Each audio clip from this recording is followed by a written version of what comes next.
Welcome to this explainer. Today, we are going to embark on a chronological journey straight through the modern American debt landscape.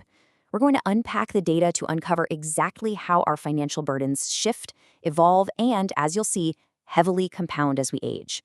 Because, debt isn't just a static number on a screen. It's a living, breathing part of the American life course, and understanding it is absolutely crucial to understanding our broader economy. So, to kick things off, let's ask a pretty personal question. It's one that affects almost every single person participating in the modern economy. How much debt does the average person actually owe? It's a number we all kind of intuitively feel in our day-to-day lives, but actually seeing the aggregate data, well, it puts our individual financial realities into a really fascinating perspective. All right, let's dive right into it. As of the third quarter of 2025, the average person in the U.S. with a credit score owes exactly $63,300. That figure wraps up the whole shebang. Everything from the roof over your head to the car in your driveway to the degree hanging on your wall. It's a pretty substantial sum, right? It represents the baseline financial obligation for the typical American adult. And, spoiler alert, it really only goes up from here. Section 1. The State of American Debt. Let's zoom out for a macro-level view to break down what actually makes up that massive $63,000 number. Now, what's really interesting about this breakdown is that a staggering 69.7% of all household debt in 2024 is tied up entirely in mortgages. This vividly illustrates just how heavily housing dominates our financial lives.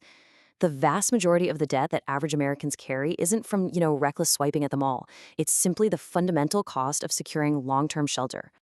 But what about the rest of it? When we strip housing away completely, the remaining non-mortgage debt is essentially a coin toss between auto loans and student loans. Think about it. Getting to work and getting the degree you need to get that work are basically the twin engines driving our non-housing debt. Of course, the weight of this debt varies wildly depending on where you happen to live. Take Hawaii, for instance. It has the highest debt-to-income ratio in the entire country, meaning residents there owe $2.04 for every single dollar they earn. In places with skyrocketing housing costs, that paradise tax means the national average looks like a drop in the bucket compared to what locals literally have to borrow just to survive. Section 2, Youth and Student Loans. Let's start mapping out this generational timeline by looking at younger adults who are just entering the credit market. Okay. This is where the data really defies expectations. So while millennials do make up the largest proportion of student borrowers at over 25%, it's actually Generation X that carries the highest average balance per borrower at over $44,000. We usually associate student debt exclusively with 20-somethings, right? But the data clearly shows it's an anchor that trails well into middle age, compounding over decades. Section 3. The Housing Affordability Squeeze. As our hypothetical borrower ages into their 30s and 40s, they usually try to buy a home, which brings us to this next hurdle. Just look at the massive leap in the numbers here. Millennials currently hold the absolute highest amount of mortgage debt, sitting at an average of $312,014. This generation is squarely in their prime home buying years, but they are doing it in an economic environment that forces them to take on unprecedented levels of debt just to get the keys to a front door. And this historical comparison brilliantly illustrates why that mortgage burden is so heavy right now. Historically, a U.S. home cost about 5 times the median income, but fast forward to January 2026, it costs a staggering 7.14 times the median household income. To buy the exact same shelter their parents did, today's prime-age workers simply have to leverage themselves so much further. Section 4. Peak Debt for Generation X. Let's move to the next stage of the life course and see how all of this builds up. If you assumed millennials or boomers carried the most national debt, well, here is a massive reality check. Generation X holds the highest total debt load at a whopping $6.69 trillion as of 2025. They are right in that stage of life where mortgages, lingering student loans, and family expenses all crash into each other at the exact same time. Gen X is literally getting squeezed from all sides. On top of those mortgages and student loans we just talked about, they also hold the highest average credit card debt at $9,600 and the highest average auto loan debt at over $27,000. This is it. This is the peak of the mountain, the point in the American life course where risk exposure hits its absolute maximum. Section 5. The Anatomy of Financial Distress. Because what happens when these compounding debt burdens collide with the unpredictable risks of everyday adult life? Perfectly mirroring those peak debt numbers, folks between the ages of 40 and 49, which again is largely Generation X, recorded the highest number of bankruptcies in 2024, over 126,000 filings.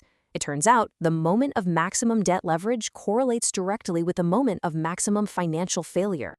To really properly contextualize this distress, let's look at a pretty seminal paper out of Columbia Law School. The researchers wanted to move past just looking at raw spreadsheets to rigorously examine the actual life course mobility of bankruptcy filers. It helps us understand the institutional reality of what it means to go broke in America. Now, as the paper points out, bankruptcy is an intensely politicized topic. Conservative champions often argue it's driven by moral hazard, that it's basically an evasion of commitment. Meanwhile, progressive advocates frame it as the inevitable result of predatory lending and unexpected life shocks hitting a fragile middle class. Look, our goal in this explainer isn't to take a side here. We're just looking closely at what the data actually tells us about how the system functions. So, setting the politics entirely aside, the researchers propose a really neutral four-stage model. In this framework, bankruptcy isn't framed as a moral failing. Instead, it starts with step 1, an accumulated risk, kind of like those massive Gen X debt loads we saw. That's followed by step 2, an adverse event, maybe a sudden job loss or an illness. In step 3, bankruptcy kicks in as a formal institutional response to stop severe downward mobility. And finally, that leads to step 4, a newly stabilized emergent financial position. And honestly, the reality of who actually utilizes this system is incredibly stark. As the researchers found, filers overwhelmingly possess very few assets and very low income, while simultaneously being smothered by top-tier debt loads. It's this explosive combination of high leverage and zero financial cushion when a life shock inevitably hits. Ultimately, what the data from today's explainer reveals is that debt is absolutely not just a static number sitting idly on a balance sheet. It is a shifting, multi-layered risk that evolves dramatically as we age.